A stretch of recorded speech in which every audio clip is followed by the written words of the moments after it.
Breaking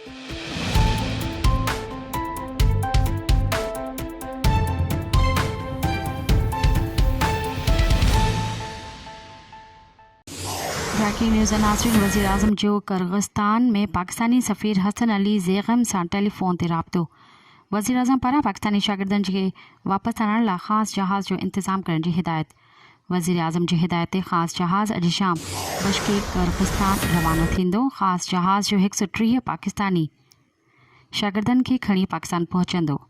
breaking news नाज़रीन जेका हिकु दफ़ो ॿीहर दोहराईंदा हलूं। वज़ीर आज़म जो किर्गिस्तान में पाकिस्तानी सफ़ीर हसन अली ज़ेग़म सां टेलीफोन ते राब्तो। वज़ीर आज़म पारां पाकिस्तानी शागिर्दनि खे वापसि आणण लाइ ख़ासि जहाज़ जो इंतज़ाम करण जी हिदायत। वज़ीर आज़म जी हिदायत ते ख़ासि जहाज़ अॼु शाम बिश्केक किर्गिस्तान रवानो थींदो। ख़ासि जहाज़ जो 130 पाकिस्तानी शागिर्दनि खे खणी पाकिस्तान पहुचंदो। मज़ीद ख़बरनि ऐं तफ़सीलात लाइ विज़िट कयो असांजी वेबसाइट www.awamiNewsHD.com ऐं ॾिसंदा रहो अवामी न्यूज़ HD।